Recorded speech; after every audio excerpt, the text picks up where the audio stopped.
So what's your favorite thing about anime? Oh my God, how can you start with this?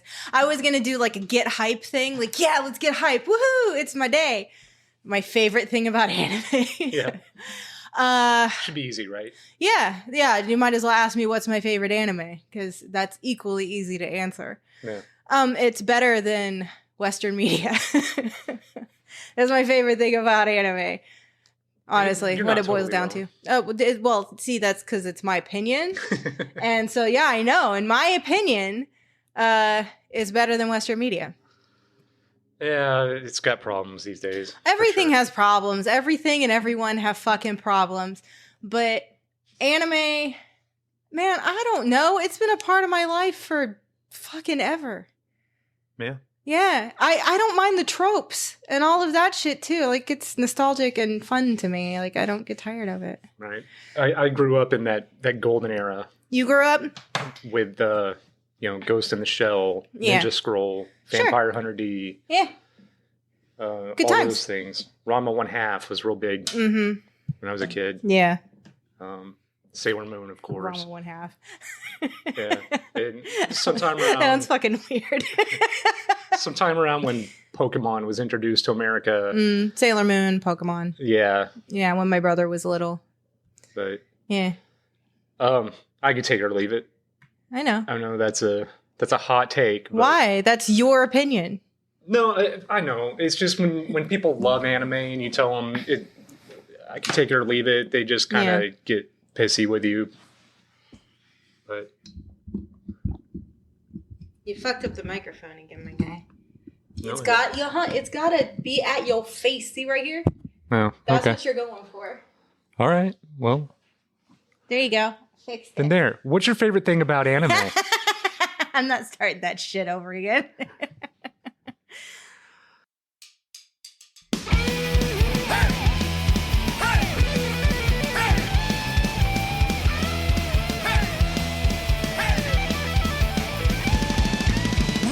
Show about pop culture stuff. We keep watching and connected, but it's never enough.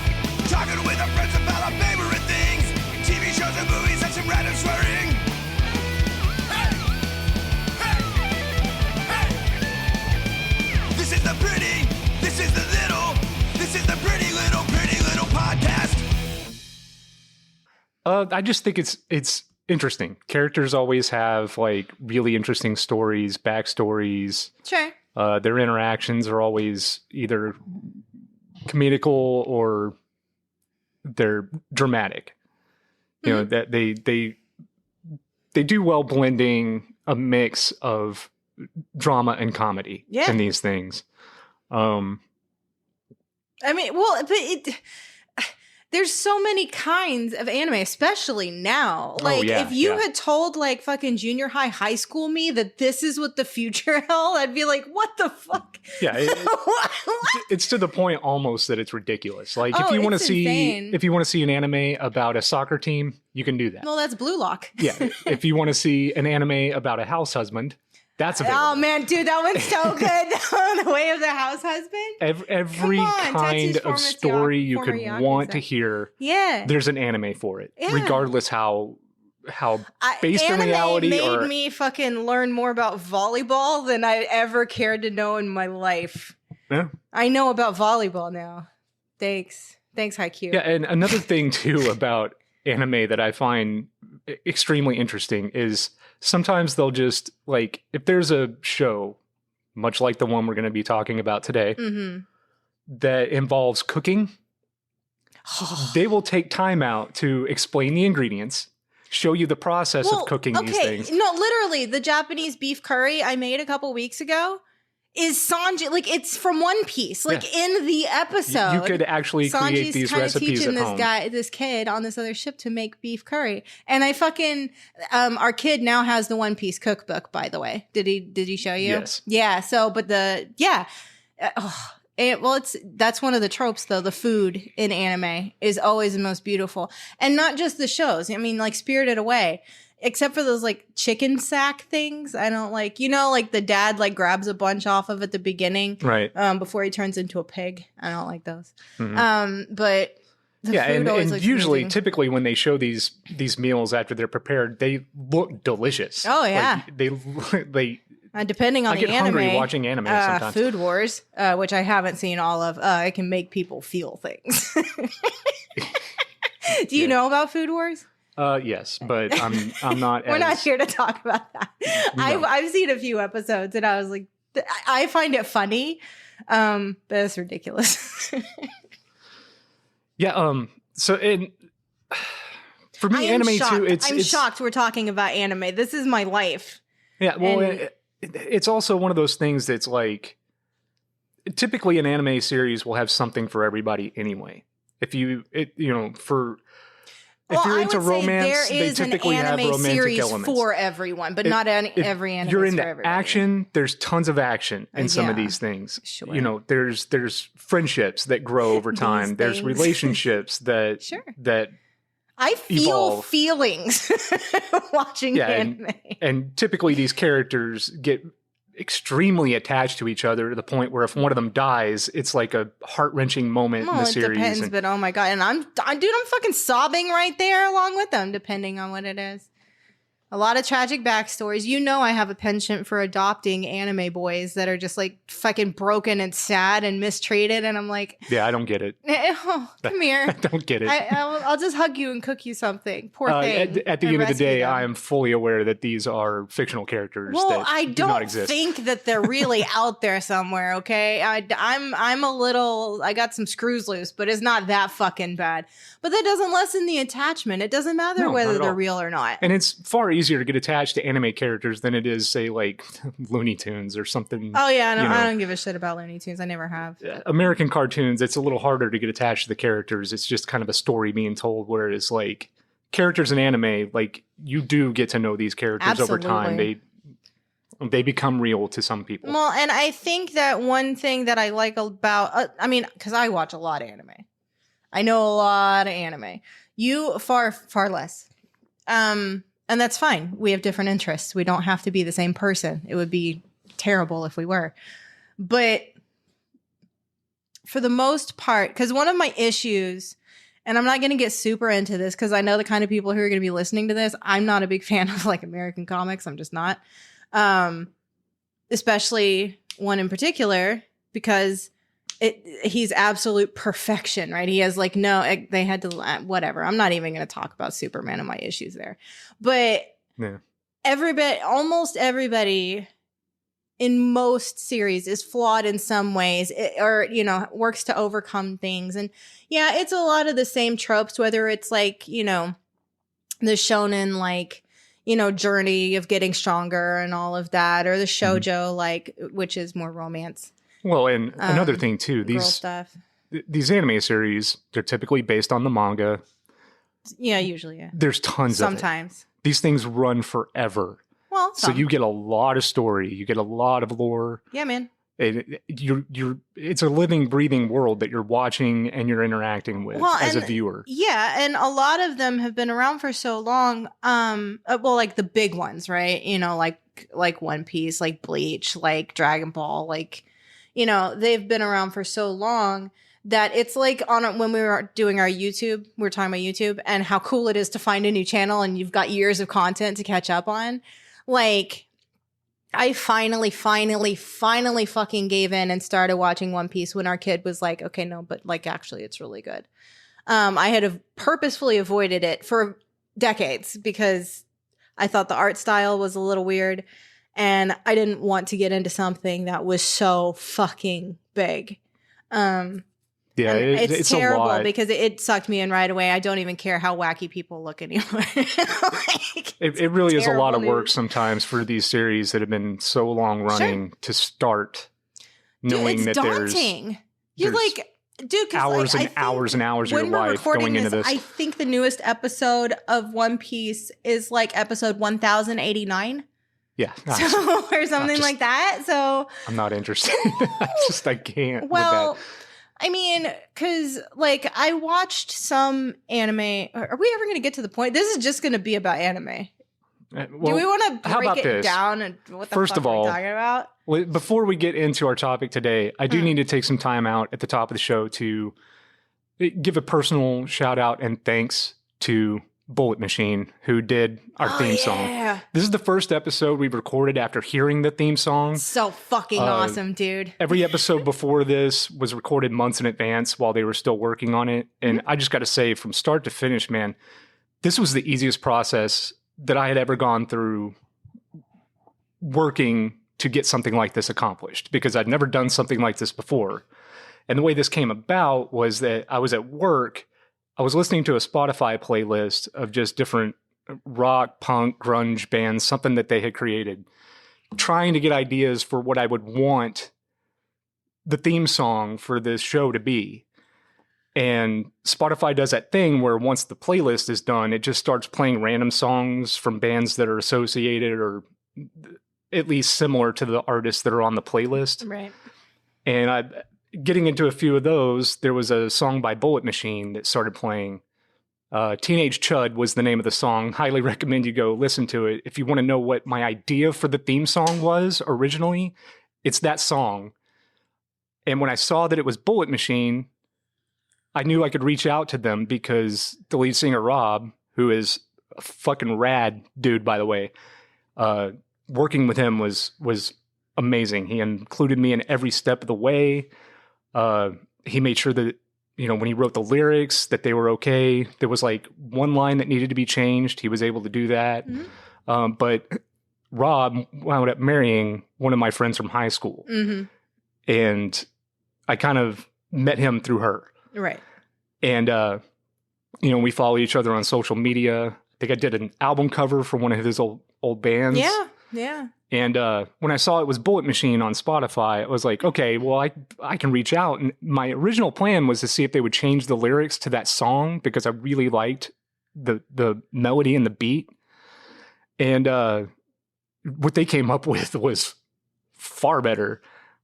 I had no idea that they were going to produce something of that quality. And like from the bottom of my heart to you guys, really seriously, thank you. It's been a dream of mine since I was a little kid watching Saturday morning cartoons to have my own theme song. And it's wonderful. I've probably heard it.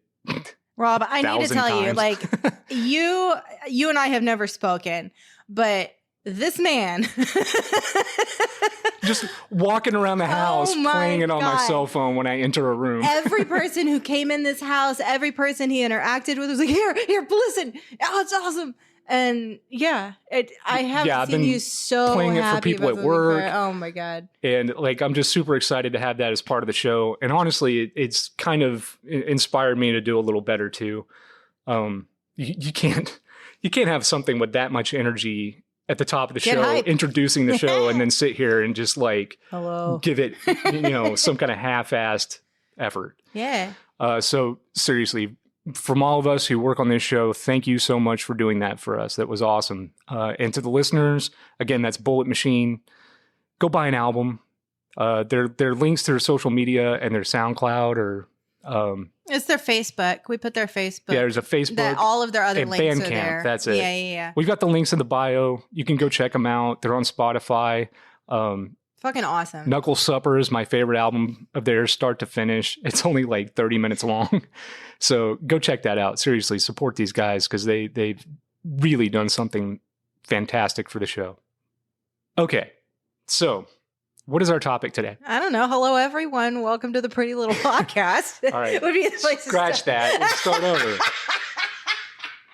Hello, everyone. Welcome to the Pretty Little Podcast. I'm your host, Deadbeat Chad. With me is Jess Moon from Shadow Spark Publishing. Woo! It's me. What are we talking about today, Jess? I don't know. What do you want to talk about? My favorite thing ever? Anime? Okay, cool. Let's do it. Well, a specific anime. Oh, okay. Well, one that I actually like. Oh, so we can actually have a discussion about this. That really narrows it down. Yeah, there's only like a handful of anime that I honestly, truly love. Well, you haven't really. Well, this is a different conversation. You haven't watched nearly as much. I don't consume anime like anime fans do. Mm-hmm. I love anime to a point. I can't take anime 24/7. That's fine. You don't have to. But today's topic, which is Dorohedoro, is, I gotta say, it's probably my favorite. Really? The Ergo Proxy is up there, but I think just Ergo Proxy is also a very chill anime. Right. It's not action packed. It's just a cyberpunk dystopian anime. Which that ticks all your boxes, just cyberpunk it's dystopian. Lore heavy. You really got to pay attention to it. Right. With Dorohedoro, this is kind of, it's in that same vein, but it's also got a lot of silliness in it that cuts through the drama. Yeah, man. And it's like, when they do something silly, it's at the perfect time. Like, you're ready for some kind of silliness to cut through the drama. It's dark, but it's funny, you know? So, yeah. No, Dorohedoro, like, I don't know, again, because you and I talk behind the scenes, oh, what do we want to do an episode on, blah, blah, blah. And, you know, one of the things that I can talk about for dozens and dozens of hours is anime. But I know it's not necessarily really your thing. You were very nice and watched all of Full Metal Alchemist Brotherhood with me. I'm just not as knowledgeable on anime as you are, so I can't sit with people who are and pretend that I know things, because I don't. Well, whatever. But this series in particular, I think, aside from the fact that it's just fucking cool. Yeah. Yeah. It's your aesthetic, like, across the board. It's fucking weird, cyberpunky, dystopian. This is a punk rock anime. Oh, absolutely. Sure. All of the characters in this show have very distinctive looks. Their outfits, their masks that they wear, their personalities, the different types of magic that they use that are specific to those characters. Yeah. It's a fucking blast to watch. Yeah. Well, and with Dorohedoro, it's like, there's a lot to learn about the world, but it's woven together effortlessly and, like, pieced out to where there's no lore dumps, right? You just kind of get into it and discover shit along the way. You definitely learn the rules of this universe as you go. And in some cases, it does kind of feel like it's if the plot calls for it, then that's what they're going to do. But they do go out of their way to explain that process. Sure. So because of that, this is so unpredictable. You have no idea where this plot is going. Because it starts out weird, and it just gets weirder. Oh, my God. Well, and no, it's fucking cool. Right now, there's one season on Netflix. Originally, I did bring this up to you a while ago as a possibility, and you had said no because you were very sad because the anime that we're talking about came out in 2020. And one of the curses of loving anime is just getting used to the fact that chances are pretty good, unless it's like a huge shonen series, it's not going to get finished, right? Especially if it's on Netflix. Well, yeah. But a couple of weeks ago, they announced they are actively working on a season 2, and it's going to be on Crunchyroll, I believe. So I have very little information about season 2. I have no idea. There's nothing really available. I don't know if it's going to be put out by Netflix or who's going to be taking this over. I don't know, but I'm fucking excited. So, but yeah, Dorohedoro is the title. Do you know what the title means? I did, but I forgot. So enlighten me. From what I understand, it's made up of 2 words, Doro, which is mud, and Hidoro, which is sludge. So it literally means mud sludge, which is accurate. Everything's real grimy. Yes. Gross. But not in a... There's very few things that make me go, in All right, show. So there's 3 different realms that this series inhabits. Sure. There's what's known as Whole. Yeah. Which is, I guess you could just say it's where the rest of the humans live. Right. I don't know what the world is beyond Whole. I don't know if there is a world beyond it. That's the reality. Yeah. That's where they root everything in reality. Is Whole. It's just like a mega city. Yeah. Metropolis that has just it's just broken, filthy. It's gross. Yeah. The buildings are all condemned and being repurposed into other things. It kind of has like a cyberpunk aesthetic to it, I guess, without all the it's just technology. A very grimy city.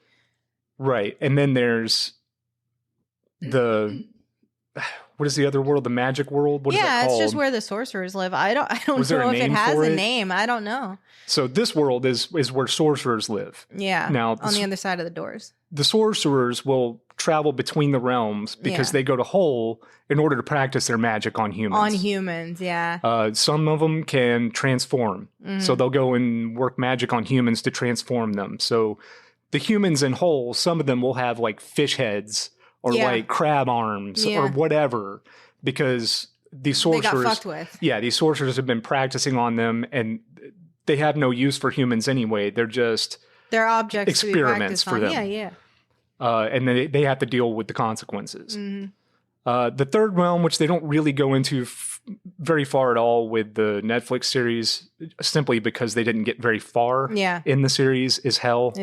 Yeah. That takes much more of a presence later on in the series, but there are demons in this world as well. Yeah, there's devils, there's sorcerers, and there's humans. And the demon world seems to work closely with the sorcerer's world. But they also have a soft spot for humans. Some of them.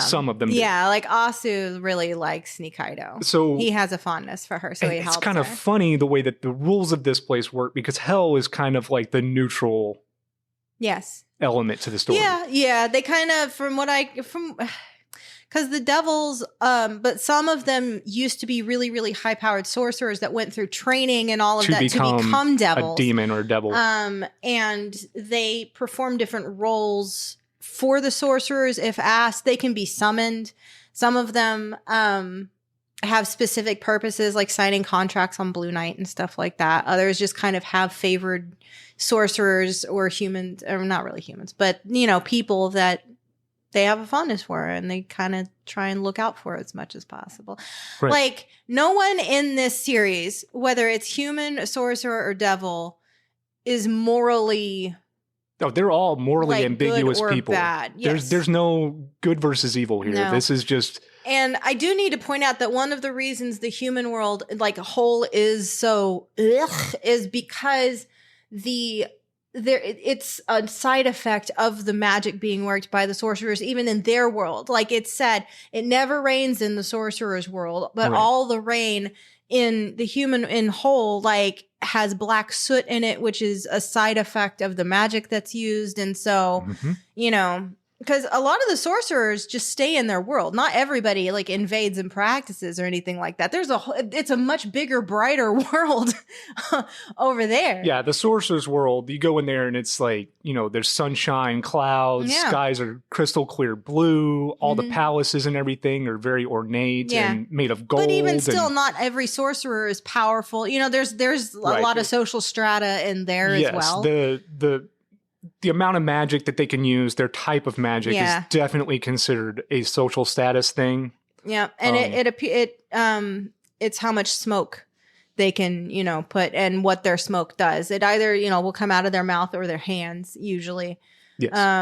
Yeah, but I do want to talk about the mangaka a little bit. Yeah, not a whole lot, because you did far more research on this than I did, so I trust you. Most mangaka, which for non-absolute fucking nerds like me, that's the creator. That they usually write the story and do the art. That's not always the case, but more often than not, this is their passion project and whatever.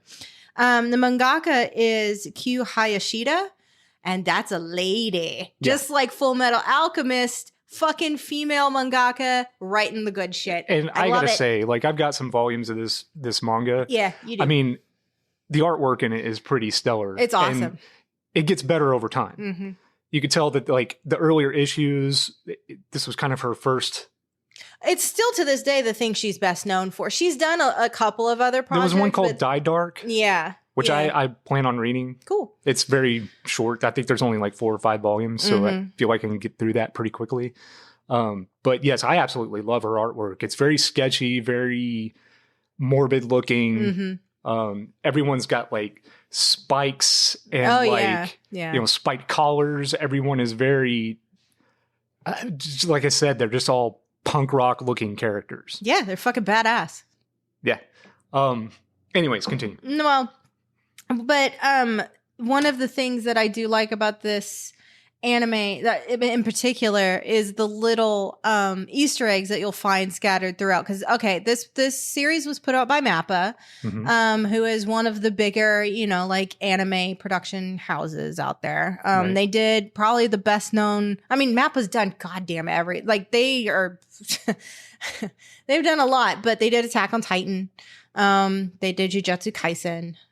They recently came under fire for their really terrible working conditions.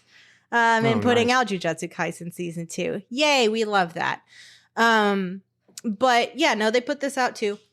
And there's little Easter eggs hidden throughout. Like, there's this one episode called Night of the Living Dead where, you know, at midnight, all the zombies of the humans who have been killed the year before by sorcerers and whatnot come back to life. And, you know, they have to kill them all and win prizes. The reason why this happens is because as the sorcerers are in Hole practicing their magic, their smoke that they use, it penetrates the air. It gets left in the air. It lingers around.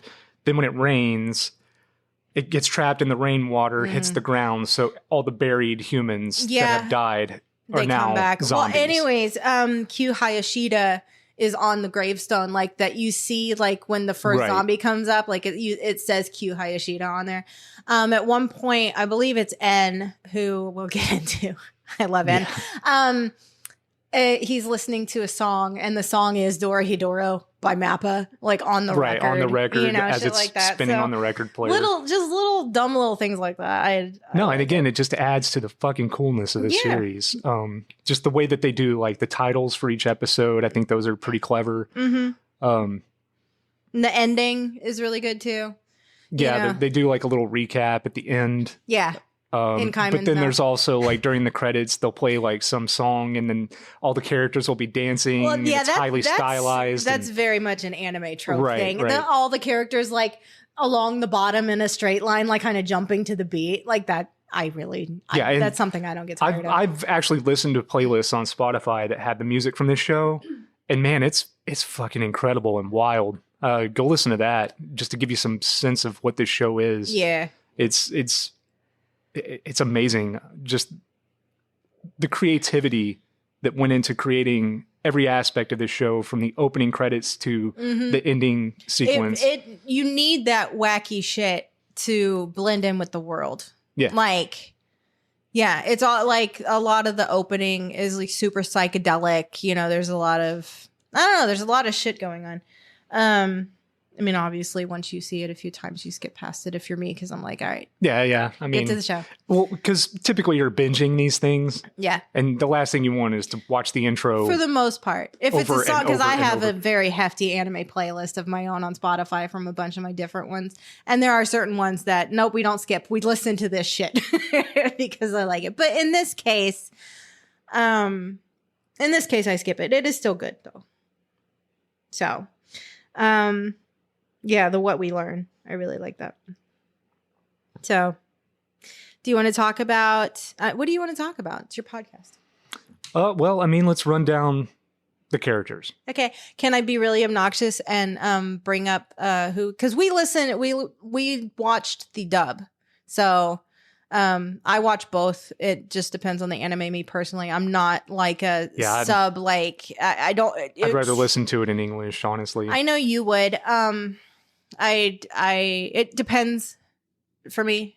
Some like Demon Slayer I watch in Japanese, but you know, like this I'll watch in English. So I really get like too into the voice actors and like who did what and and this is also this person. Very aware of how into voice actors then you I get go to conventions when it comes to anime. And then I meet them and look at all my beautiful art. You see my art? Yes, it's all over your office. Dude, here. Just wait, man. I fucking love it. It's great. I love it. I'm glad you love something. I love you. Well, I love you more than anime. Like a little. Maybe. Today. I don't know. I have doubts. In this moment, sure. Yeah. Okay, so... But this has a great fucking voice cast to go along with these amazing characters. That's all I'm saying. There was only one voice in this that I actually recognized going through it. Noe. Oh, yeah. Noe is voiced by the same actress who does the female V character in Cyberpunk 2077. Mm-hmm. And I spent a lot of time playing that game, so I'm very familiar with the sound of her voice. Well, and that's why I recognized like voices. I watch so much anime. But I had no idea what her name is. It's like... It's the one I didn't look up because I thought you fucking had that one. No, because I'm not familiar with her. It's like Chirami Lee or something. I know her from Cyberpunk and then this. That's it. Yeah, Chirami Lee. I was right. Haha. Well, good for you. You're going to be far better at names and shit like that than I am, because, you know, that like, kudos to you, because the way you talk about anime, yeah, and you're just able to spitfire these fucking names out, and I'm just like, how do you remember that thing's got 12 syllables in it? Well, what? Yeah, these are easy. What are you talking about? Well, no one even has a complicated Dorohedoro, name. yeah, for sure. But they're like, the amount of anime that you consume and the fact that you can keep these Yes. characters in your head and their names and everything is stellar to me, because my brain does Thanks. not work Everything like else has been pushed out. that. Right. I don't remember algebra. Yeah, I don't know how to drive a car anymore. But Yeah. I know who Tartaglia. Tartaglia You're trying to is. say that's not even from anime. That's my favorite Genshin Impact boy. But his voice actor Griffin Burns is in this. And I met him. I took selfies with him last year. Okay, so the characters in the show, I guess, like, I want to say Caiman and Nikaido are the main characters, but Well, kind of everyone is. I mean, at the beginning, definitely. You start with Caiman and Nikaido. But very quickly, it really becomes like what's going on Nikaido and Caiman's side, what's going on with En and Shin and Noe and Fujita and, you know, and all of that shit. And, you know, how they interact in different ways. Right. And by the way, we are probably going to spoil the shit out of this. Absolutely. So you have been warned. How can you talk about anything like this without spoiling it? That's what I want to know. Go read it, go watch it, whatever, before you listen to this. Definitely watch the Netflix series before this if you don't want anything ruined. Yeah. With that said, so Caiman. He's great.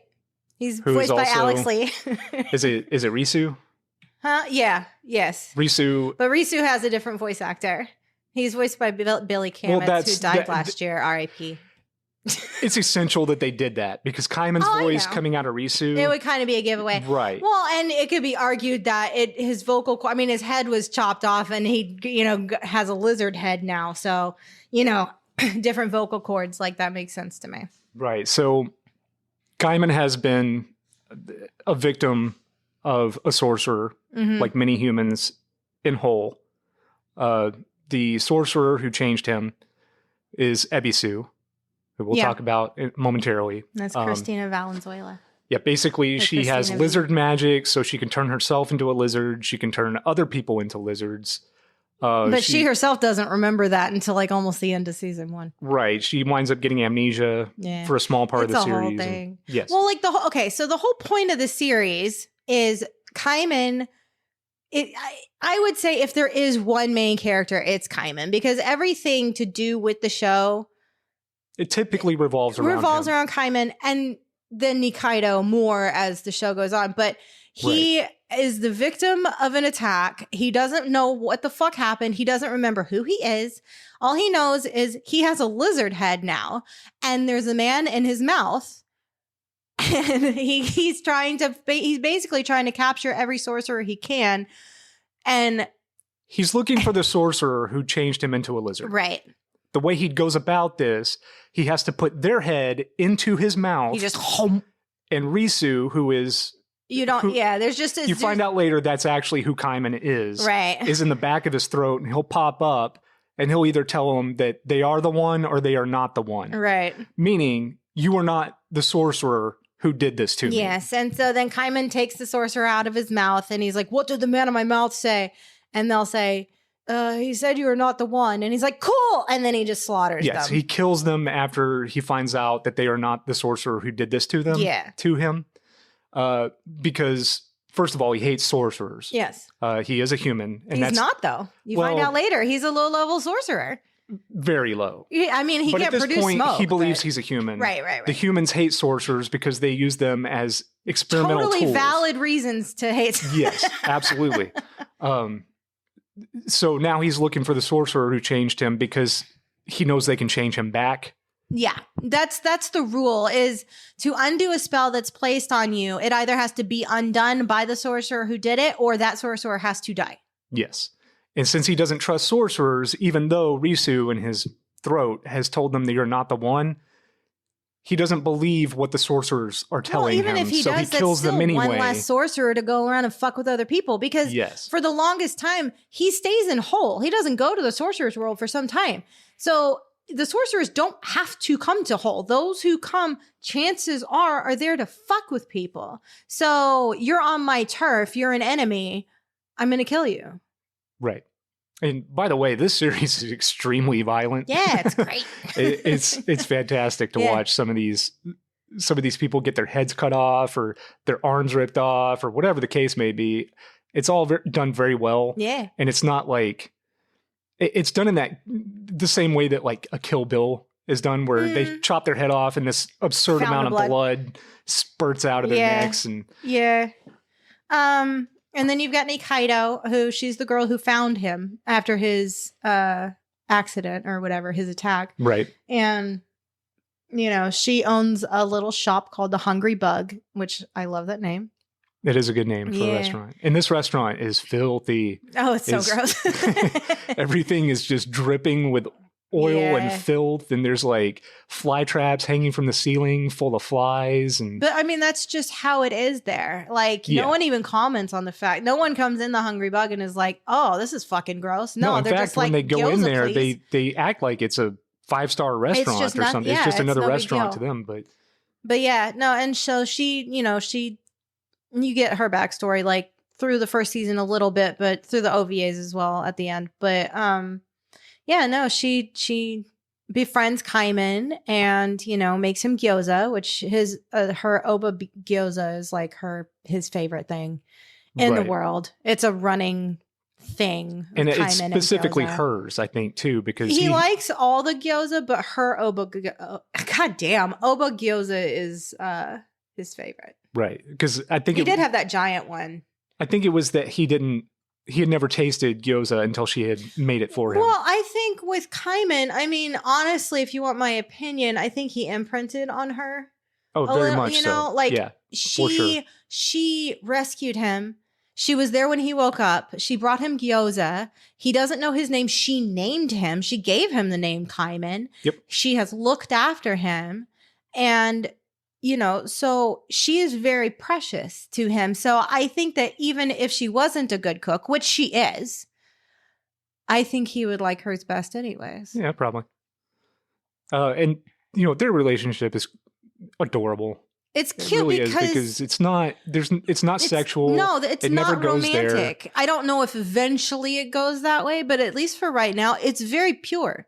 Yes. Their friendship. They are friends. They rely on each other.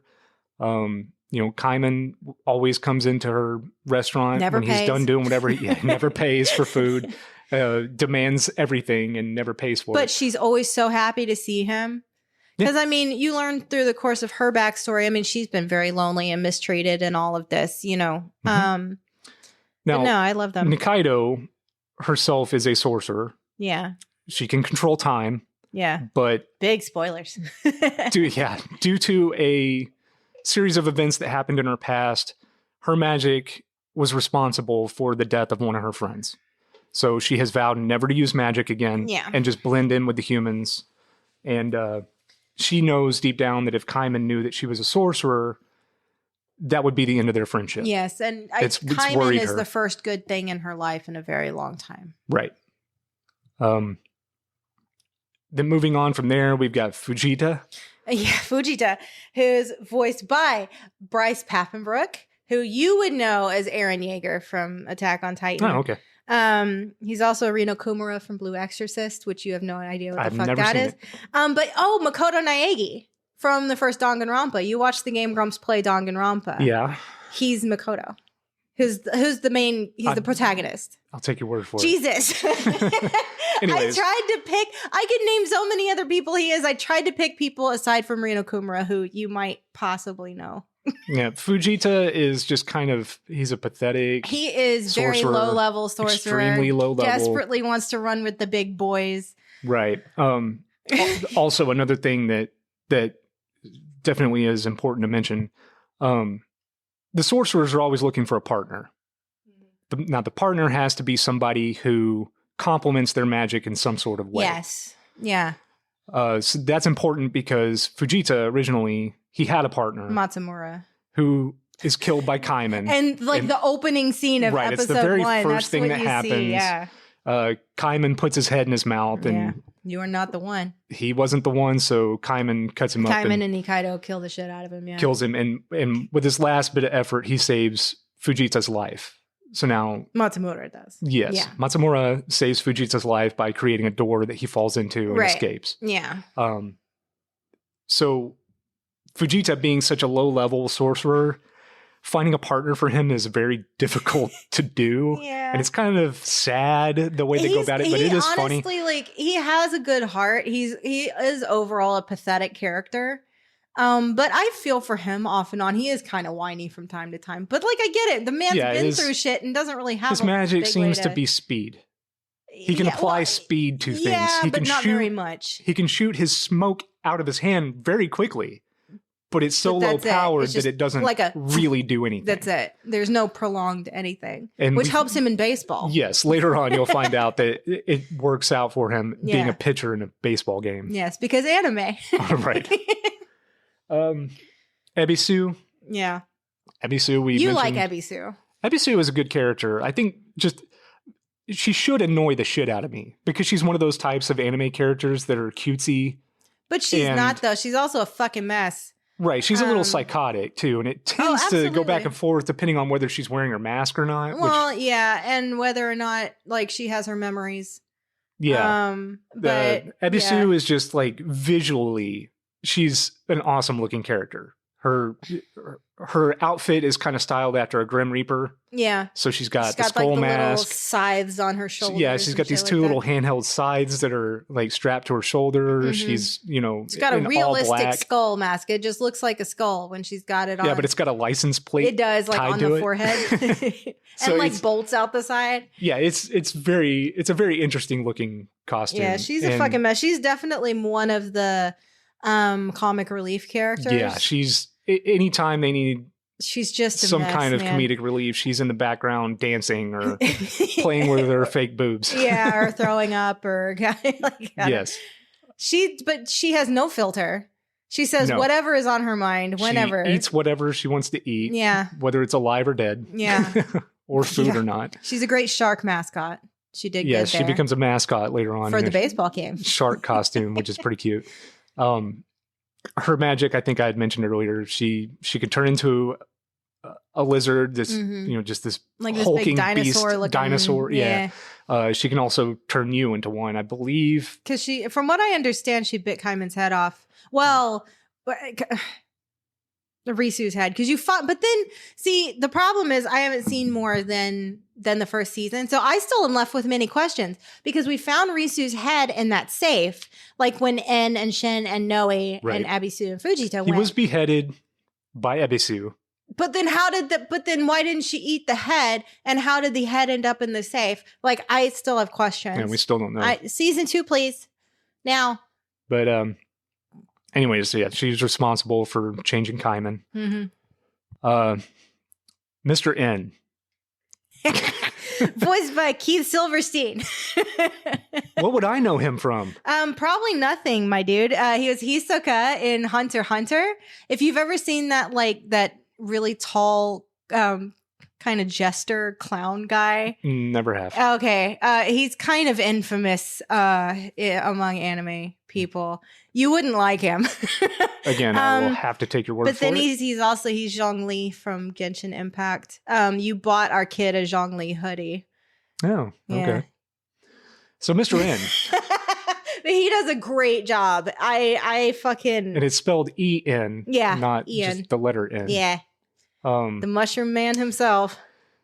His magic seems to be 100% based around mushrooms. It's very mushroom centric. Yeah, he can turn people into mushrooms.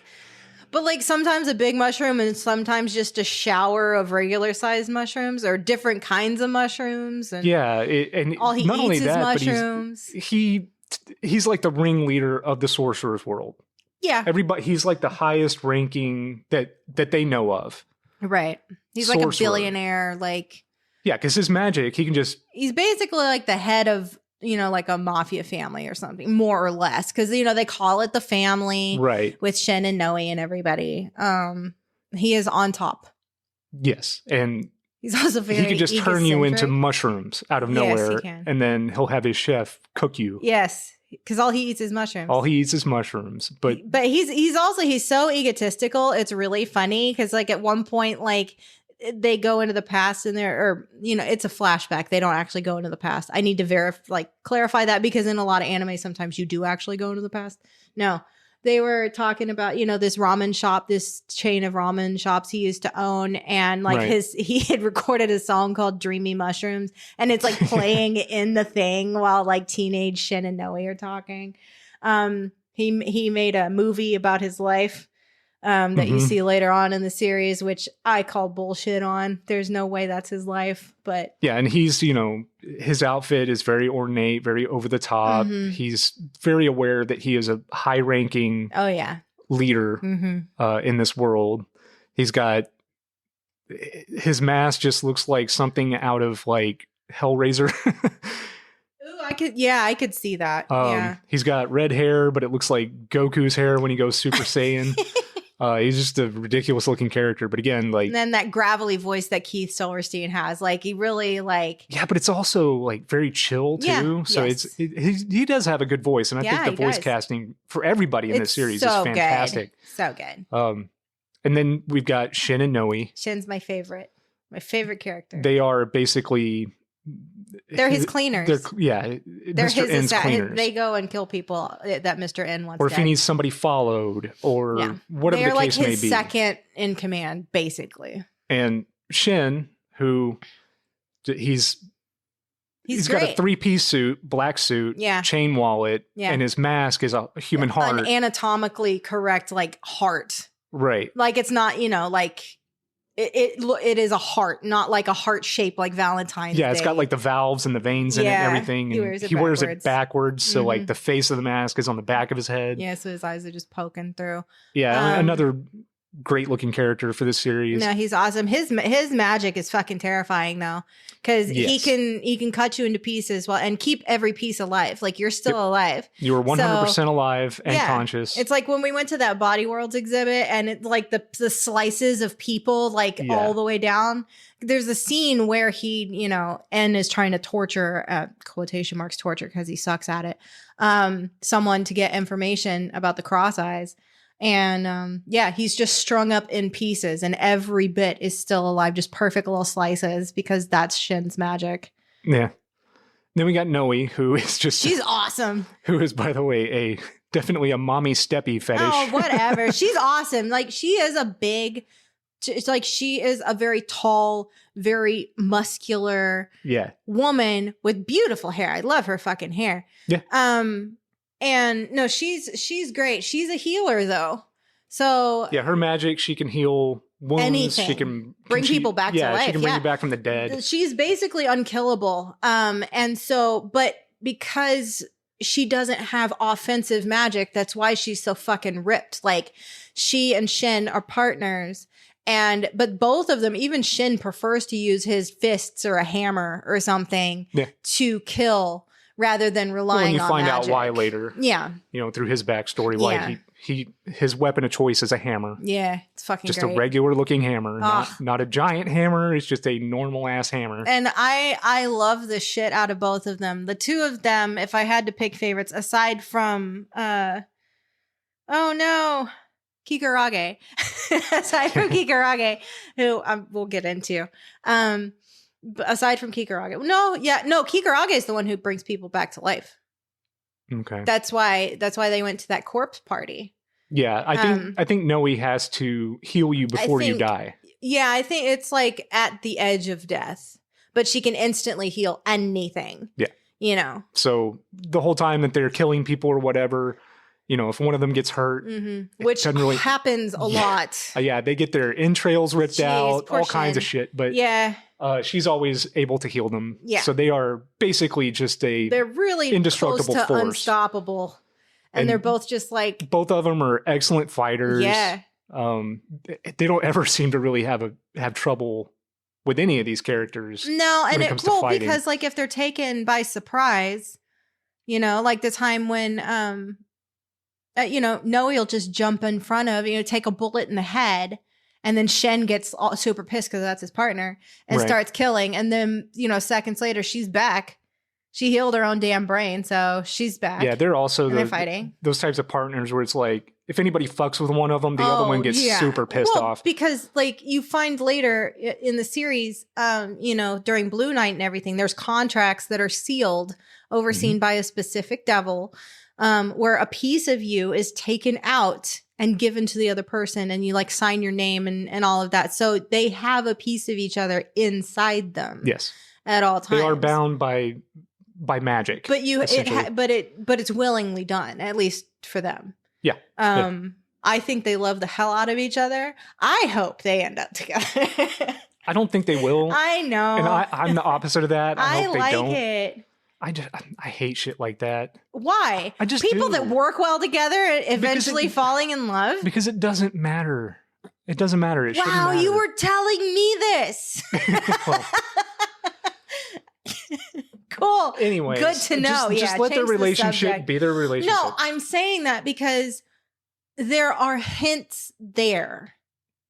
Yeah, I mean, they get both. That's what I mean. They get flustered when they're around each other, and the topic of romance comes up, or if Shin accidentally sees her naked, he gets all flustered and blushing. I hope it works out for them because they both are interested, at least on some level. With Nikaido and Caiman, I love that there's not that. I mean, he blushes a little bit sometimes, but then at one point, she's all pissed off. She's like, fight me like you forget that I'm a woman. And he's like, I have never once thought of you as a woman. Right. Which awesome line.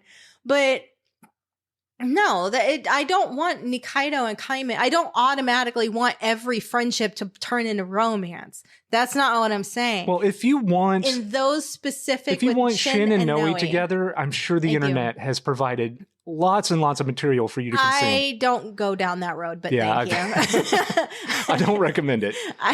I don't really do the fanfic. There's nothing wrong with fanfic, but it's not really for me. Yeah, me either. Oh, no, really? All right, wow. So Kikurage. You didn't even let me talk about the fact that Shin is voiced by Sean Chiplock. That's so rude. Well, you just did. Ugh. Moving on. Kikurage, I'm going to let you explain Kikurage. Kikurage is amazing. She is a sorceress who can bring people back to life.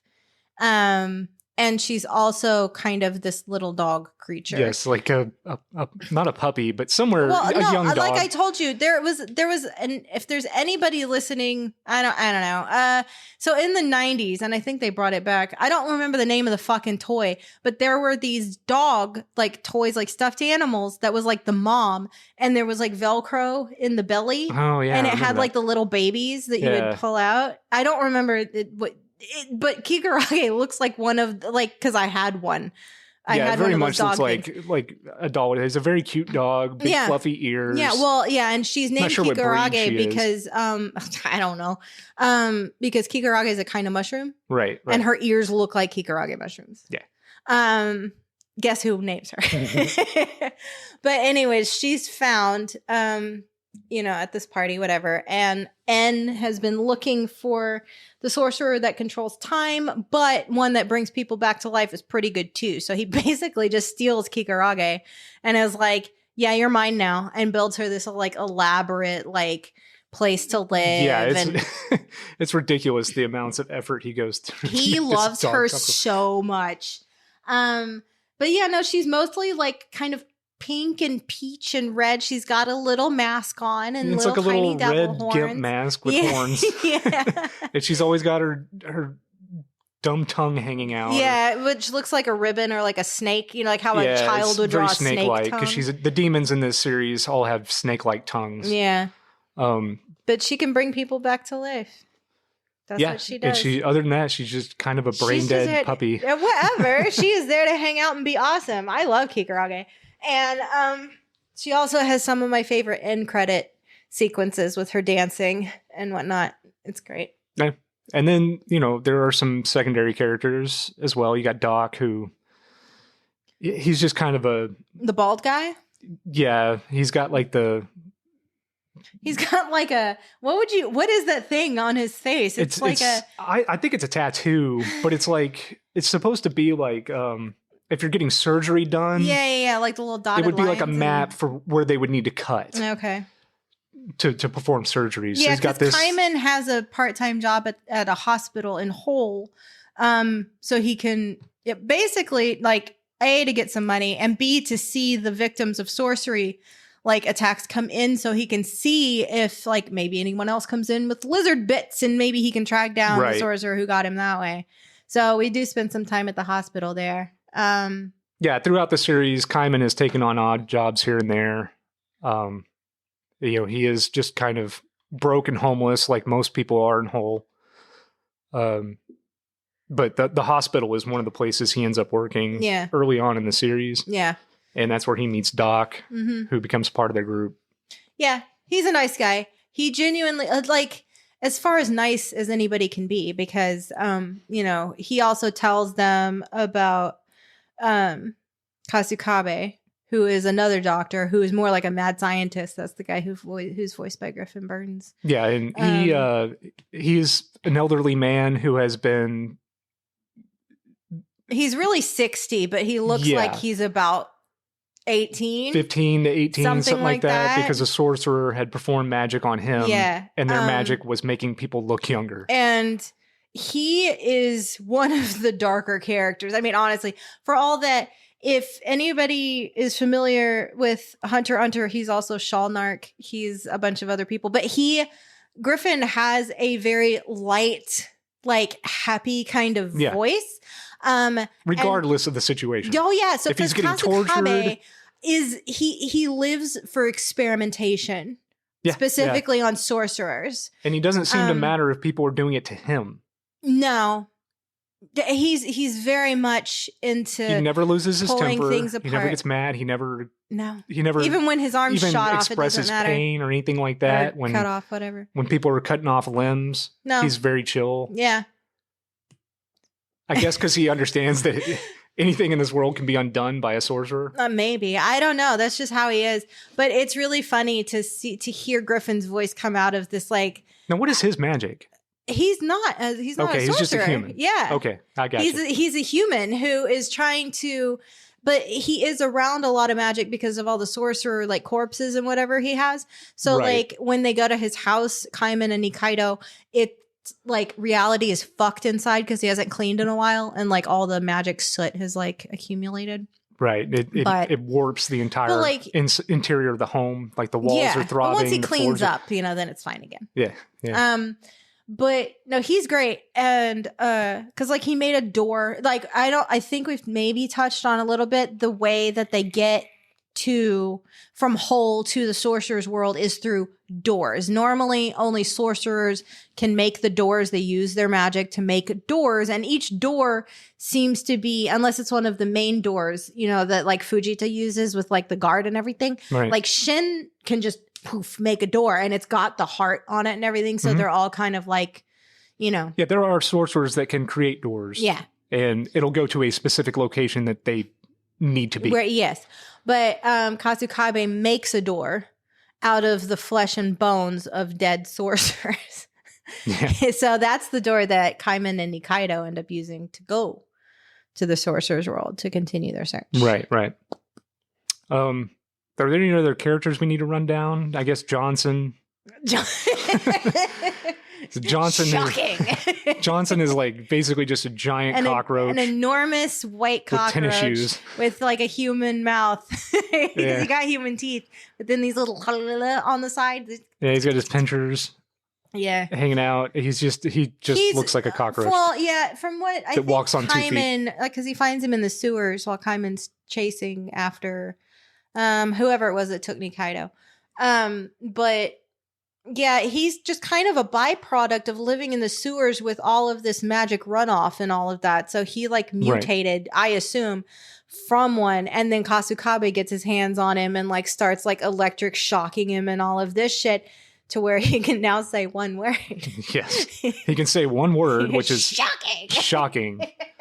And he says it all the time. That's his thing. And dude, Johnson has amazing comedic timing with that one word that he has. It's so good. He definitely uses it when it's absolutely necessary. He's also pretty good at baseball. Full comedic effect.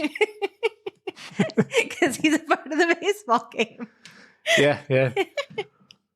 All right. So other than that, are there any characters we really need to run down? I mean, Asu a little bit. He's just a devil who, I don't know a whole lot, but he's known Nikaido since she was very small and helps out, Mm-hmm. There's another demon. His name starts with a C. I can't remember. He works closely with Mr. N. He's the one who seals the contracts. Yes. Yeah. There is another character who starts with a C that you've forgotten, though. And that's Chota. Did you want to talk about Chota at all? That's the guy with the bird head. Okay. And not turkey. Not the guy with the turkey on his head that makes duck meat dolls. Yeah, Chota. Totally Chota is amazing. Chota is definitely a fetish character. He is 100% enamored with his look. Oh my God. Which is a committed. bird. But well, it's just only the the head bird of a bird. head, because otherwise he's a super ripped, like shirtless guy in tight jeans. Yeah, so he's got this bird head that doesn't have eyes. No. The beak it's a mask. Oh, yeah, it's a mask. I know all sorcerers wear masks out in public. They do it so that they can increase the potency of their powers. Right. So each mask is made by a demon. Yeah, that's each specifically mask is tailored made to by them a devil, to enhance their power. It's contingent on how powerful the sorcerer is, how good the mask is. So like Shen, like his mask is crazy, like intricate and amazing, and Fujita has like a little masquerade, like just over the eyes type thing. Yeah, like it kind of denotes like the power level with that. It's like a red version of what they wear in Clockwork Orange. Yeah, with the large nose. Yeah. But yeah, so each one of these masks are tailor made for them. They enhance their powers, and I think that the idea is that it's supposed to relate to like what am I trying to say? I don't know. A specific trait of them, like with Shin, the heart. He very much he's a heartfelt character. He is. So I think that that's kind of the idea, is that it works. The imagery of the mask works with their personality. I could see that. As well as enhancing I hadn't their really power. thought of it. Fujita's a fucking joke. Exactly. So Chota, he's got this bird head mask. Yeah. Without eyes. The beak is permanently open, so you can see his teeth while he's talking underneath, and it's very interesting. He's gay. That is not confirmed. How dare you make that assumption? He is a gay character. Shirtless, big built, buffy character. Yeah. He's got these pants with like spiky rhinestones. Studs all over it. He lives in a cage. He lives in a bird cage. You go in his room and everything is bird themed. Even his magic, like the smoke that comes out, is in the form of a bird. Yeah. So he is 100% on board with this bird really imagery. He's powerful because, I mean, his magic is to break the spells put on by other sorcerers. Is extremely important to the plot of this thing. But N hates him. He hates that this guy's so powerful because we'll just say he is very interested in N. He likes being close to Yes, whether N. to be his romantic partner or his magical partner. I don't even think Chota knows, honestly. He's just like, yes, he is completely enamored with Mr. N. Yeah. And N is just not happy. He wants him to go away, but he needs him because his magic is very important. Yeah, because at one point Noe has a spell put on her that she needs broken, and they can't find Ebisu, and so N's like, God damn it. All right, come on. And Shen's like, what is this? Yeah, anyway, so Chota, he's honestly, I like him. I didn't really care for him at first. Really? I think he's kind of cool now. I like him. I don't know why. He's an interesting the character. Sauciest little bitch. Like, seriously, he is. Yes, and the way he talks is very jealous of Nikaido. Later on, once she, against her will, becomes N's partner, he is not okay with that. Right. But come on, just watch him make the magic doll. Like, what's the first ingredient? Yeah, dirt from hell. No, that's not how he says it, though. You have to do it. I have to do it? Yeah. Dirt from hell.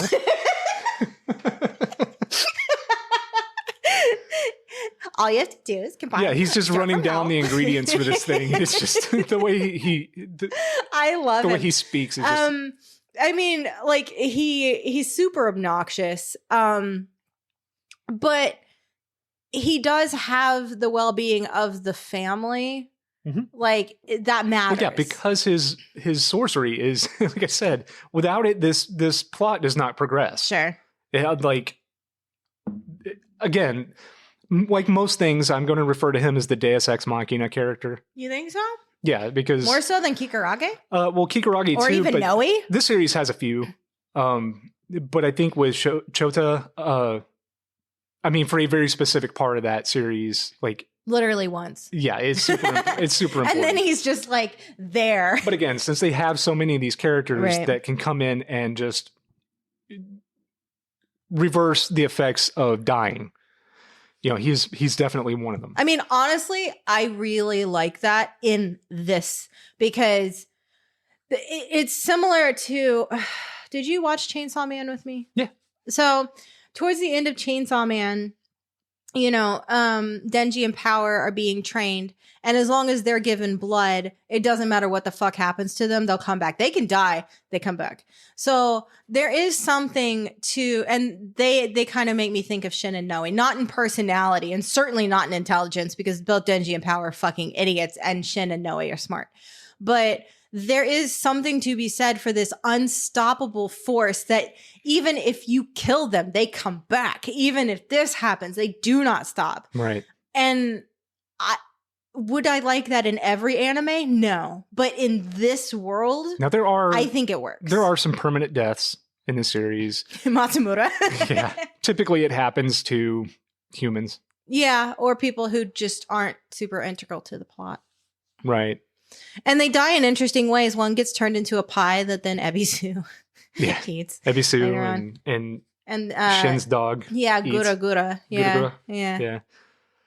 Yeah. So we've run down some of the characters, Mhm. the plot. Yeah. The plot is very simple. It gets complex over time, but I think that comes along with the fact that this manga series was a 23 volume series. Yeah. You had to keep pumping in fresh new ideas, things like that. But the simple plot to this entire story is based around Caiman trying to find the sorcerer who put this curse on him Mm-hmm. so that he can get his human head back. Because he hates sorcery. He plans on killing the sorcerers, Yeah. especially the one that did this to him. Yeah. But other ones just because he doesn't like sorcerers. So when he finds out they're not the one who did that to him, he kills them because he has no use for them. He doesn't want them coming back to whole and fucking with the humans. Right. That is the plot to this thing. Now, the subplot to this series is the fact that Mr. N is looking for a partner Mm-hmm.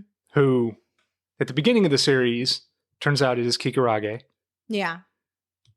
But then he finds out that there is a sorcerer who can control time, and now that becomes who he wants as a partner. Initially he was looking for the sorcerer who can control time, but at that point he had been looking for so many years that it was like, does this person even really exist? And you can only become actual partners with somebody during Blue Night, which is, you know, the 3 days where they sign contracts and all of that. Right. So he was like, hell yeah, Kikurage. And then, yeah, he does find out. I mean, yeah, you could say it's kind of like Caiman versus N, and Nikaido's kind of in the middle. But what I think is so interesting is, I mean, this is going to sound really basic when it comes to storytelling, but you have all of these really interesting characters with their own motivations, their own very distinct style and relationships with each other, and just kind of within the parameters of this kind of two-world situation, just seeing how they interact in different ways. Yeah, because as far as plot goes, like I said, the plot is extremely simple. Yeah. But the series just revolves around the everyday goings on with these characters, right? Because, you know, at any given time, they could just go play baseball. Yeah, that was fun. I mean, pretty much everybody aside, well, not everybody. I guess Shin and Noe and weren't there. But Yeah, at one point the hospital that Caiman has a part-time job at, 2 like departments in the hospital have like their like annual baseball game. And so, you've got different people recruited on either side. Yeah. I don't remember how the fuck Fujita got wrapped up. You've got all these and characters, with the exception of like Shin, Noe, and Mr. N. Yeah. And Kikuragi. All on baseball teams. Yeah. Playing baseball together. Yes. And then you've got Ebisu as the mascot. And then the fucking, because that was something, that's a reveal that you find out because Kasukabe he made a Frankenstein monster out of the parts left over from the door that he made. Yes. And the face that he uses is Matsumura. Mm-hmm. So now Fujita thinks that he can... Holy shit. Well, yeah. Bring him back to life. Yeah. Well, because like Fujita is he's the pitcher. And then the shambling corpse of his dead best friend and partner just like walks up to plate. And he's like, what the fuck is this? But then, he's like, oh, wait, no. Kikurage. If I can get Matsumura's corpse back through the door, Kikurage can like bring him back to life and I'll get my partner back. But he forgot that he's the fucking fall guy in this show. Mm-hmm. And so Ebisu kills him. Not meaning to. She like lost her shit when they got back for a lot of reasons and transformed and like kind of made Matsumura's corpse explode, except for a small piece. So, like I said, the main plot revolves around Caiman finding the sorcerer that changed him into a lizard. Yes. The subplot is in trying to find the partner who can control time. How do you want to? Do you want to just run down the series? What do we? I mean, we've talked about a lot of it. We did leave out one of the most important details, which is when Caiman wakes up and he sits up, his pillow is stuck to the back of his head because his spikes on his head. Caiman's got these spikes on the back of his head. So every time he falls asleep and wakes up, the pillow is stuck to the back of his head. And it's kind of a funny running gag through the series. Yeah, it happens more than once. Everybody in this show seems to be hungry. All the time. I think it's due to like... Well, the sorcerers make sense because I assume you're like expending energy. Right, it's an exertion thing. Yeah. But with like Caiman, who isn't a sorcerer... Well, he's just a big guy, I guess he is a sorcerer, He though. is a sorcerer. Finds out that he is. He can't really make smoke or anything. So food is a big element to this series as well. Sure. Nikaido, she owns a restaurant. She is a cook. Mm-hmm. Even the opening credit scene is her cooking gyoza, and it's just the most ridiculous looking thing. Yeah. But food is because like there's several parties, and situations throughout just the first season. The party where they the Night of the Living Dead, where En takes Shin and Noe and Ebisu and Fujita, was he there? To that party where they end up getting Kikurage. That you walk in and he like before they go in, he's like, okay, here's nose clips, put them on. Yeah, and they don't understand why. Yeah, and they walk in and there's all these corpses hanging from the ceiling, each with their own little present attached. And the flies are like, the ceiling is black with flies. Yeah. And there is a sumptuous banquet of just like endless food laid out. And because of the nose clips, like Shin and Noe just spend the whole time just like eating everything themselves. under this. Oh, yeah. Yeah. But yeah, well, because it turns out that, there's this sorceress who at the time we don't know is a small little mom puppy thing, who can bring people back to life. And so these corpses are, people who attend the party brought the corpse of their recently departed loved one. And the present is a gift for her. And, so she comes in this body, this like puppet body thing. And, she'll walk up and like scoop. So the way this works, each sorcerer has a little devil that lives behind their eyeball. And when it dies, the sorcerer dies. Right. So she takes this spoon and like scoops the devil, like she moves the eyeball aside and gets the little devil out and reanimates the devil. And like then lets it crawl back behind the person's eyeball. And then the person like... Because they only really show it once. And this guy just slowly, color comes back to his face and he's like, oh. And he doesn't even seem that surprised to be hanging upside down or anything. He like automatically reaches up and takes the present and is like, here you go, thank you. Yeah. So yeah. That happens. 2 episodes in particular in this series that I absolutely enjoy is the Night of the Living Dead night. Is that what it was called? The zombie wars. Yeah. And then the one where they play baseball. Oh, the Night of the Living Dead isn't the party. I have lost my fucking mind. The Night of the Living Dead is the zombies. Yeah, but is it called Night of the Living Dead? I don't remember. Anyways, so as I had mentioned earlier on, this episode is based on the fact that like sorcerers use their magic in whole on human beings. The leftover smoke from their magic penetrates the air. It gets stuck in the atmosphere. When it rains, that rainwater collects it. It goes into the ground, and now we have reanimated corpses coming back to life. And so on this day, I assume this happens annually. I think it's yearly, yeah, because like everyone knows that it's time, and like and they know it's going to happen too, because when people are buried in whole, they have a tag attached to their head, like stapled or whatever to their head, because they know that they're going to come back as a zombie. And so you kill the zombie, you get its tag, you collect enough, you can win prizes. It's a game. Yeah, they've turned it into a game out of necessity. They've turned it into a game. The citizens of Whole, when these reanimated corpses come up, as they kill them, they can remove the tags that you had mentioned off their head, and they can redeem them for prizes. Yeah, and Caiman and Nikaido decide to team up because, of course, they do. Yeah. Because they're like the biggest prize available is like a meat grinder. Yeah, and so she's like, "Yeah, I could make that. I could use that to make more gyoza." And Caiman's like, "Fuck yeah, man, let's do this. I'll do anything for gyoza." Absolutely. So. They team up. There's other people there. Doc is kind of on his own. He's created poisonous got those meatballs. Yeah, poison-filled meatballs. Yeah, it doesn't work out too well. No, it doesn't.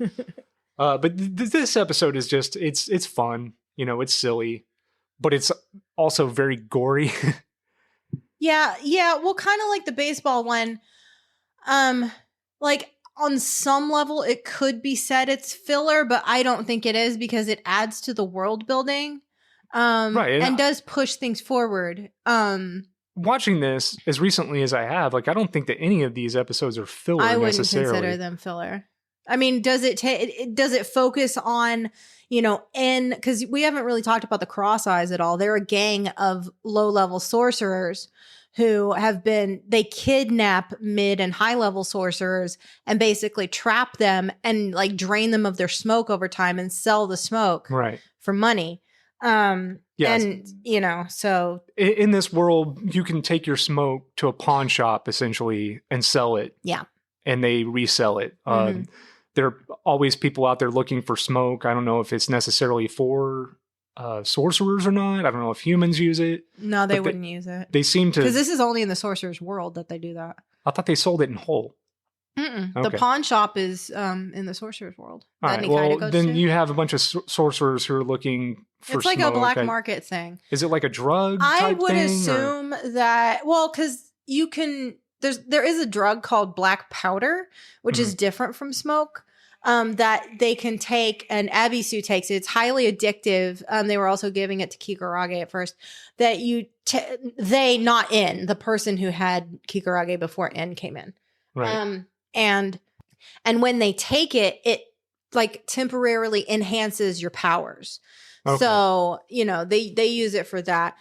I honestly, off the top of my head, I'm not sure what the smoke is used for, whether it seems to me like it could be used for like, fake, like, boost your shit, like a lot of, like kind of new age medicine type stuff. Right. And I think you can also just use the magic as it's intended. I think so. As well. I think so. Because there's a point where, Nikaido needs money because she's there to help Caiman. She did not want to go back to the right. She needs money in order to secure a meeting with a demon. Yeah, her devil friend Asu. Yes, so that she can help Caiman. So what she does is she takes some of her smoke, she puts it in a little vial, and goes to this pawn shop, I guess, to sell it. The guy checks it out through his machine. It's the most potent sorcerer's magic it's super there is. pure, It's and super, he's like, "Wait, what the fuck?" yeah, what is this? And she's like, don't ask me questions. Just give me. He's like, I'll give you everything I have for this magic. So he gives her all his money, and then she kills him, and it's like, I'm sorry, but I can't let anybody know this magic exists. Exactly. So she breaks the jar, and it evaporates into the atmosphere. Again, this goes back to that whole morally ambiguous. There are no good cast. or bad people. There's not. There's no good or evil. Like, I mean, because like Caiman, once you find out that he's Risu, I mean, Risu was not a good. He was one of the cross eyes, know, and he was a low to no level sorcerer. But these people, they will steal from you. They will eat at your restaurant and not pay. Yeah. There's a lot of dine and dashing, both Caiman and Shin. But then out of nowhere, they'll just go save someone's life who's getting harassed in an alley or whatever. So it's a matter of what they all have their morals. They're just maybe not the same that we would expect here right. now. I think it comes from like just living in whole. Yeah. And that whole like idea of just being so jaded by society that you kind of lose yourself. Yeah. So sure. It works. Well, because like Caiman is a different person than Risu was, like having that reset and having someone like Nikaido and, not because the low level sorcerers are definitely looked down upon by the higher level ones. They're trash. They're tolerated nothing. because they are sorcerers, so they are still welcome in the realm. But yeah, they are looked down upon. They're not treated with any respect at all. No. Fujita is one of them, and all he wants is to find a partner that he can complement and rise up the ranks of society. I mean, just the fact that he, he became almost a member of En's family. I think technically he's not quite yet, but it's still a lot. En is one of those characters that like he just wants sorcerers, period. Because in whatever situation, that particular sorcerer is going to be necessary. Well, but Fujita also had information about the Lizard Man and all of that En's looking for, because like it's a whole convoluted thing, really. But Fujita is he's absolutely loyal. Like, and though he doesn't have a lot of power in and of himself, he's also kind of a babysitter for Ebisu a lot of the time. Right. And also Fujita is like, he's the most like morally good character. He tries, man. He which is why he's the fucking fall guy. He doesn't really kill anyone that I can think of. I don't think he kills anyone, or not intentionally he tries to kill Caiman. Like, he wants to kill everybody who had anything. He wants to kill Nikaido and Caiman because they killed Matsumura. Retribution. Yeah. Yes. So, but other than that, like, he's the most morally good character in the show. Yeah. And it kind of shows you that, like, in this world, you can't really be morally good. Yeah, no. He's horrified by a lot of the shit he sees going on. It's a weakness to be morally good in this environment. Yeah. Whether you're in Whole or the Sorcerer's Realm, you can't be good. Mm-hmm. You have to be bad sometimes. Okay. We should probably talk about the Blue Knight episode, because I think that's like... Okay. Especially in that first series on Netflix, like that's like the pivotal moment of the show. Right? A lot of shit happens during those 3 days, yeah. So Blue Night is a night where in the Sorcerer's Realm, I guess there's a migration of these blue beetles. Yeah. And so many of them come to this location that they fill the sky and it turns blue. Mm-hmm. That's the time when sorcerer magic is at its highest potential. Mm-hmm. I think the it's demons 3 days to find a new partner. It happens every 4 years. Demons are also, during this night, able to come into the Sorcerer's Realm? They always can. Okay. But there's the specific, it's like a preordained time for if you've been looking for a partner, you can find a new partner. You can also reaffirm your connection with your current partner, which again, having a partner is a status symbol and a necessity in the sorcerer's world. Right. And so one night every 4 years, this migration of beetles happens. So this is every 4 years. Yeah, it's 3 days. I don't know why it's called Blue Night. Because it's a 3-day festival. The festival thing. takes place over 3 days. Yeah. And it's like a big fucking dude. I want to go to Blue Night. Like it looks so. It looks like so much fun. There's lots of food, festivities. Roller coasters. Yeah, roller coasters. There's meat rides. pies. Dude, let's. But again, the whole point of this is to find your magical partner. Yeah. There's contracts. There's applications involved. So like the higher up sorcerers get all kinds of applications. Yeah, there's this whole thing like before Blue Night, like, you know, if you want to submit an application to be one of the partners for N's family, you know, you can put that in and you're tested like then and there to see whether there's even any point in you trying. Yeah, so N gets like a shit ton of applications. He gets the most applications. Shin and Noe both get a lot of applications. Yeah. Kikarage gets a good amount. Oh, yeah. They didn't even allow people to apply for Ebisu for some reason. Yeah, and Fujita gets 2. He gets 2, one of which is him. Yeah, because he didn't want to feel pathetic. And the other one is Ebisu because she's fond of him. Partner. Yeah. Even though she mocks him a lot. I think she has kind of a crush on him in a way. Oh yeah, well she gets kind of embarrassed when he was like, "Are you fucking kidding me?"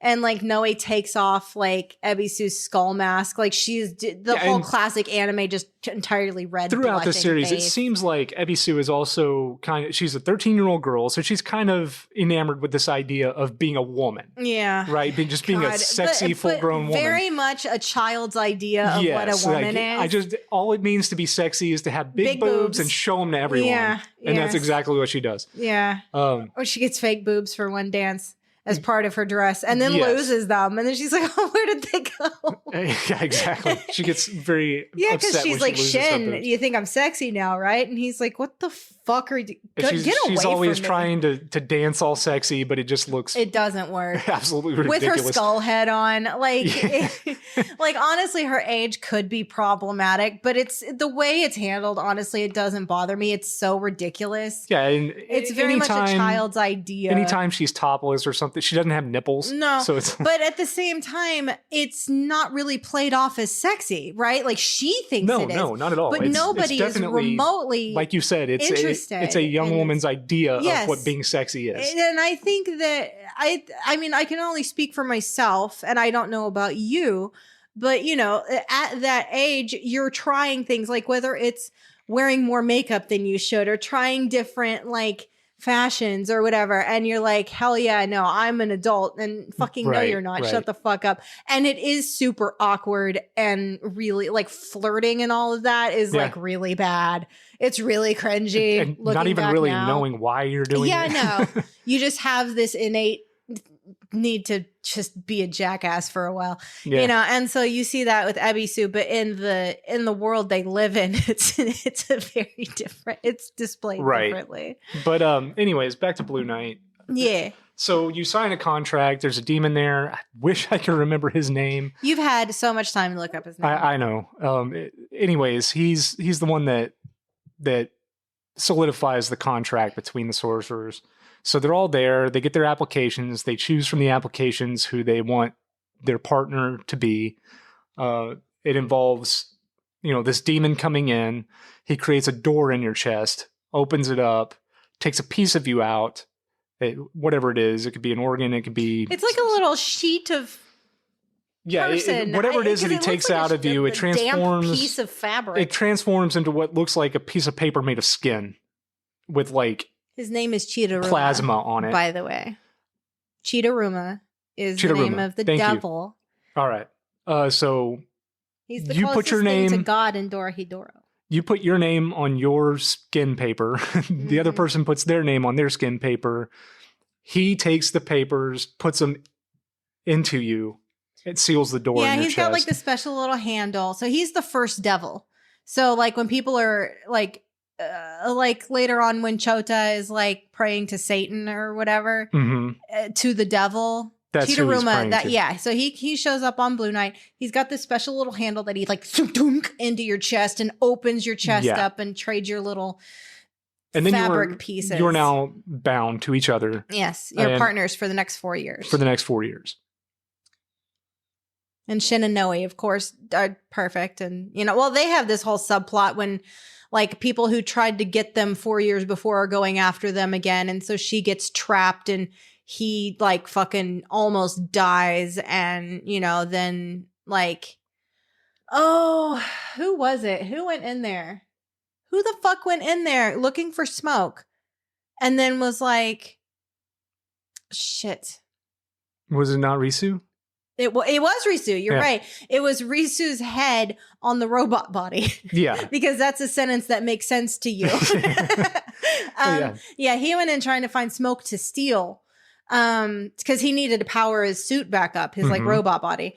And he opens the thing and Noe like escapes and goes and tracks down Shin and all of that stuff. Yeah.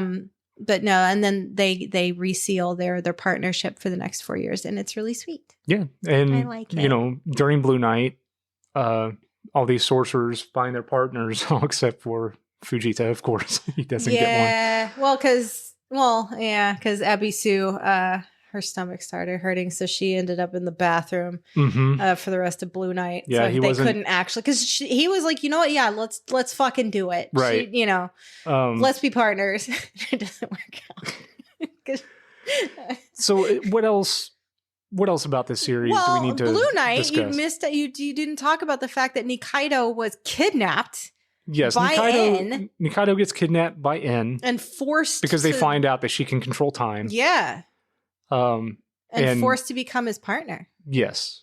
And that against her will. That happens towards the end of the series, and they kind of end on that. Yeah, because Caiman comes to get her back. Yeah.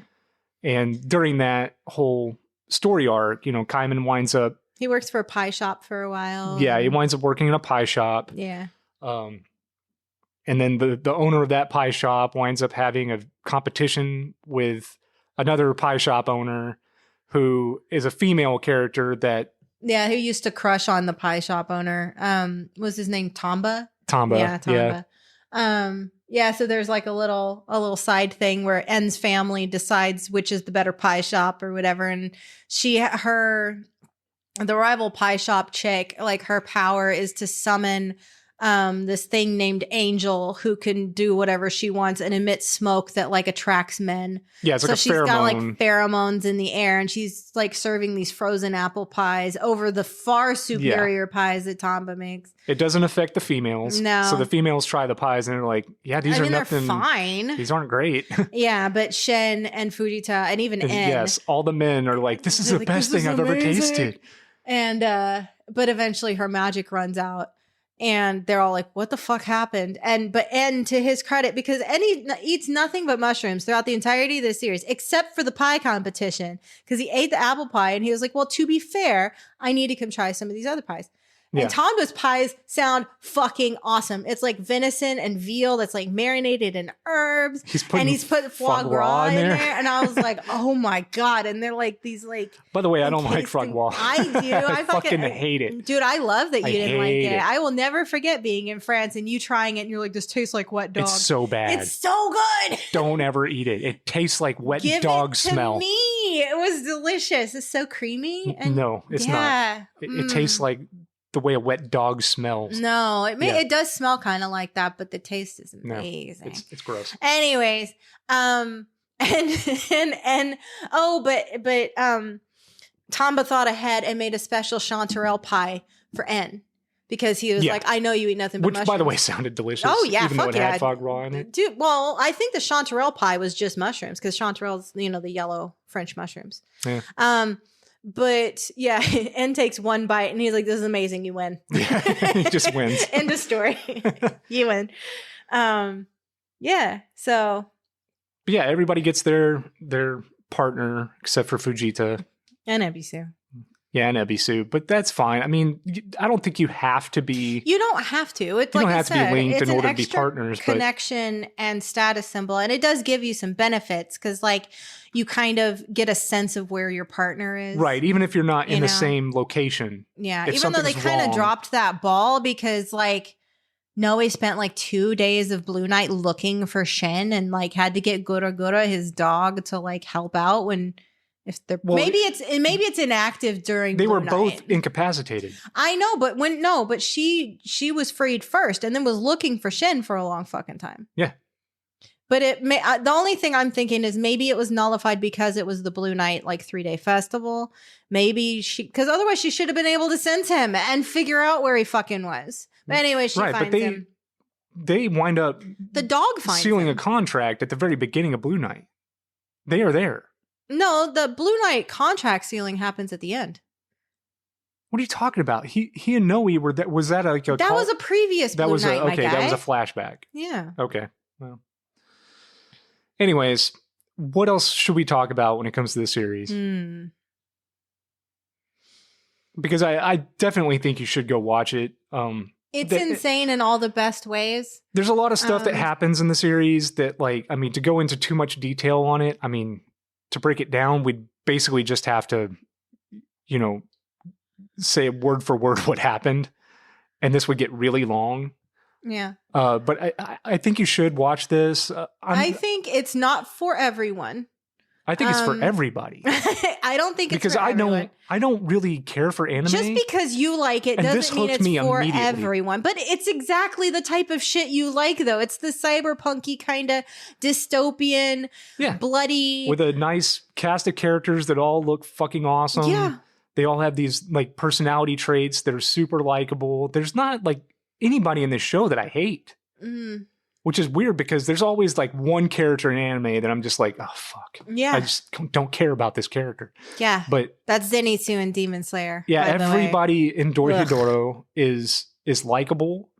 In different ways, yeah. Yeah, Caiman and Ebisu are probably my favorites for sure. Caiman is he's just one of the most interesting looking anime characters. Just the way he looks visually is super interesting. Yeah. All these characters have these outfits that are very cool, very specific to them. This manga series originated in 2000. I remember back then, that was kind of when the anime influence was. That's Cowboy Bebop times, and right? Stuff it was like that. It was influencing Hollywood even at that point, and it was a lot of Japanese streetwear type clothing and stuff that you notice people were starting to fully embrace Japanese culture, and especially anime. That was the first big wave. Well, one of the earlier waves. Yeah, it's ridiculous now, but yeah. So all these characters have that super early 2000s. They're all wearing sneakers with biker jackets and these super ornate pants with spikes on them, knee pads, or just 3-piece suits and stuff like that. There's a good range of. But this is anime for people who aren't into anime. Because like I said, there's just 5 anime series. But yet again, it's got a lot of the different anime tropes that I do enjoy. Yeah. The humor is very anime humor. Absolutely. It definitely is. But at the same time, it does not have a lot of the more typical, I'm trying to think of something you would know. Well, you watched Full Metal. You know how sometimes Edward or Alphonse will go different, the animation style changes, and Edward's a little triangle, yeah, and it'll look like whatever. A drawing. Yeah, it doesn't have, usually that's the comedy type things. Mm-hmm. It doesn't really have that. It doesn't even have the little, the angry mark or the big, tear, the big drop to show they're nervous. It doesn't have that. Occasionally they'll stuff. have the little sweat beads or something. Yeah, or the veins in their temples will, and which is what that is. It's. And I will say, when it comes to this series in particular, the only complaint that I have with it is the 3D. Yes. Yeah. So the animation style on this. It's not done by hand. It's all CG, but it's made to look like a 2D image. So these are all, the character models are all 3D models that they're using cell shading on. And the only reason that it bothers me, and it's only in specific instances, if they're walking and the camera is moving with the background, the frame rate on it is super choppy. And it looks terrible. Say that there's shots there's one in particular I keep thinking of it backing down a hallway and then turning and going. It looks like it's it looks not quite video smooth game enough. level, but old video game. But specifically Kasukabe, the doctor who, you know, has the full sleeve tattoos and all of that, Griffin Burns. And then the exact same character model, I swear, is used for one of the subordinates at the pie shop that Caiman works at. His face is like smooth. I don't know how to describe it, but like when it's almost like his face, it's almost like he has like a cartoon skin on an animated head. He looks different than anybody else aside from the subordinate at the pie shop who always has a mask on. Right. They have the exact same face. But if you're going to watch this series, that bothers me. Just know that there are going to be some scenes where the camera's moving or whatever, and it's not smooth enough to fool the human eye into believing this is done by hand. Yeah. You can tell it's not by a computer. Which is something that, you know, some people had issues with when Mappa took over Attack on Titan. But that's a different conversation. Berserk was another one that people were super disappointed that they used this style of animation. You know, and so, but I would say overall, it's not constant enough to really bother me. If I can get through it, anyone can, because that kind of shit really pisses me off to the point where I will stop watching something. But I got through this entire thing. I loved it. I still love it.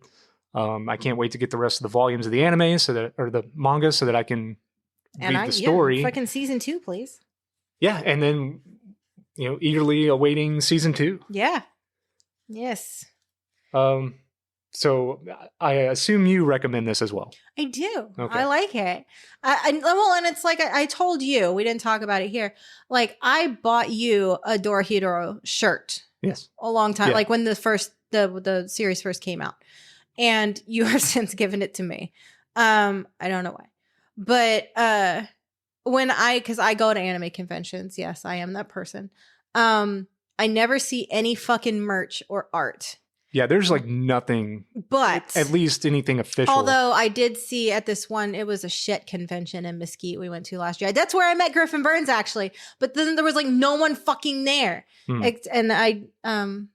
it doesn't matter. I'm going to go off on meeting Chris, who's Greed from Fullmetal Alchemist, and he follows me on Instagram now, and I'm super pleased. But anyways, no, the point is that's the only place I've seen someone had done a perfect 2-scale 3D mold of Shin's heart mask. And it was not for sale. He was just like trying to get like people over to his booth. But the point is, I wear that Dorohedoro shirt to most conventions. I do the whole 3-day thing, but usually on one of the days I will wear that. And it's because I never see any fucking merch. I never see any art.